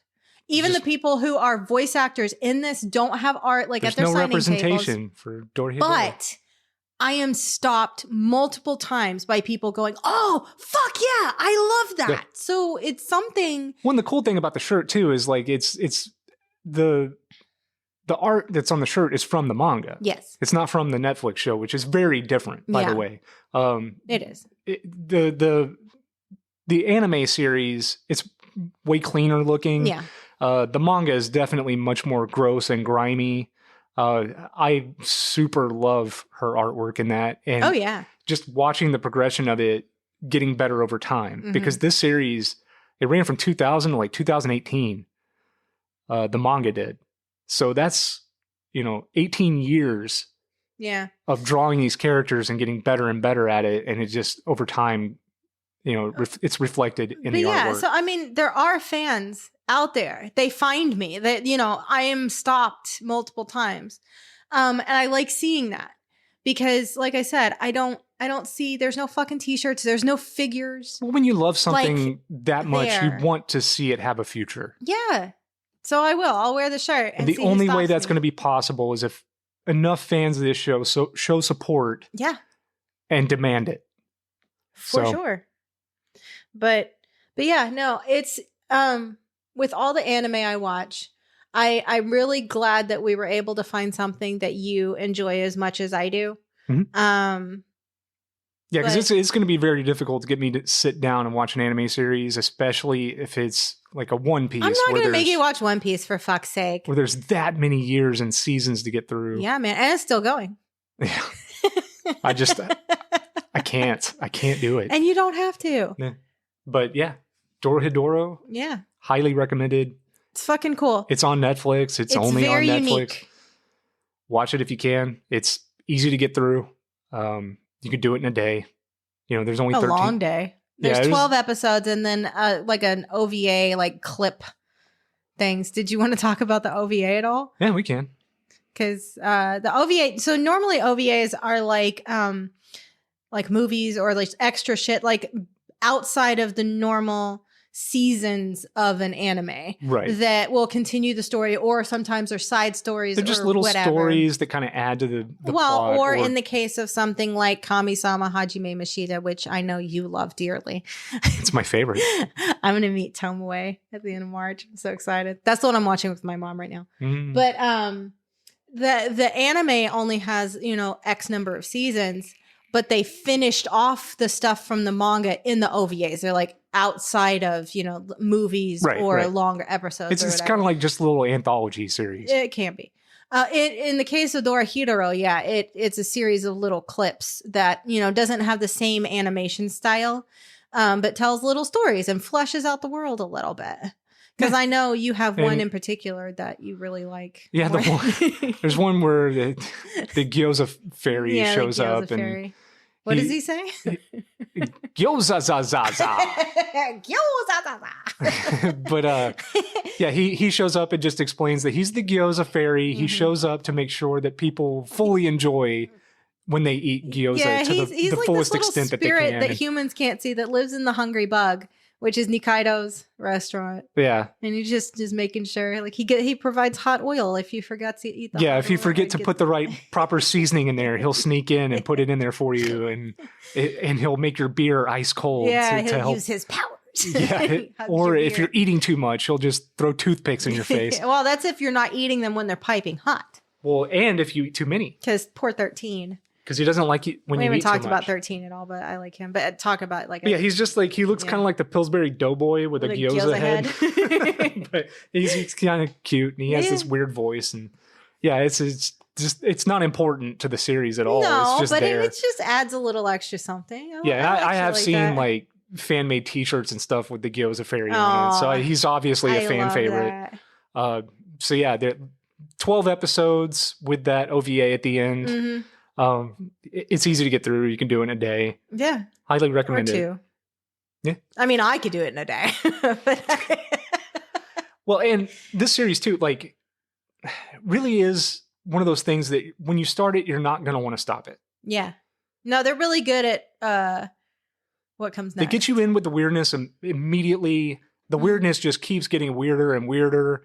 And it's unpredictable enough to keep you interested in what's going to happen next. But at the same time, like the way the world building is like portrayed, I stopped thinking about weird, like, oh, this is so fucking weird. Like, I don't watch it because it's weird. Like, once you get into it and you start learning the rules of this world, it does stop being so weird. Yeah, it just becomes another part of the it's the part of the world that they're in, and it's extremely believable. I think that, what was her name? Q Hayashida. Hayashida. Uh-huh. I think she did a fantastic job creating this world. And to the point where it's like, yeah, it's dark and it's gloomy and it's rainy all the time, and it's just a depressing place to be, but like, I kind of want to be there. I don't know about that. it's this I want to eat at the Hungry Bug. Realized living, breathing anime that it's so convincing. Yeah. And I love it. You don't question it. No, not at all. You're just along for the ride. But do you have anything else to add? No. Okay, well. Yeah, I think we're done here. Where can people find you, Jess? Oh, me? I'm Jess Moon. I'm at JHL Moon on Twitter, Instagram, and Blue Sky. Not always, but I'm often on the Shadow Spark podcast. Shadow Spark is my publishing house. At Shadow Spark Pub for publishing shit on Twitter. Shadow Spark Pod for the podcast on Twitter. And the YouTube channel is youtube.com/at Shadow Spark Publishing. I'm also starting a YouTube channel on my own, but I've made the YouTube channel. I've made my intro and my outro, but I haven't actually put up a video yet. So I'm not going to say anything more about that right now. Yeah, we can discuss that whenever it's ready. But that's me. And if you want to find me, I mean, good luck. Just I'm find on me. places. He's never far behind. Yeah, I'm on Facebook, Like, find Instagram, me. and Twitter. Go to my followers and scroll to the bottom because he's always the first person to follow. I have so many different handles on my social media, but Except on you know, Facebook. I haven't been on Facebook. if you find in like me, 10 you deserve years. to find me. Give me a shout out or something. I might like Yeah, man. what you say. And this isn't even my podcast, but fucking rate and review. I suck at Yeah, it saying that helps. on my podcast, It but helps. like wherever you're listening to this, rate it. But rate it honestly, man. If there's shit you don't like, say so. Yeah. I need to know if this is any good or not. I mean, bad feedback Tell is just as him good why as good he feedback. sucks. Or, dude, this was fucking I'll awesome. probably agree with you. 100%. I know I suck so most of the time. What I are you suck. I'm talking just about? a guy. Oh my god, know? are you being this person now? Yeah. Man, I mean, whatever. I try. Hopefully, you tried past tense? No, I try to be entertaining Oh, okay. Is that what this is? to all of you out there. Thanks, Bullet Machine. Yep. You guys are awesome. Yes. Thank you again to Bullet Machine for the intro and the outro. They did a fantastic job. They did. Anyways, until next time, guys.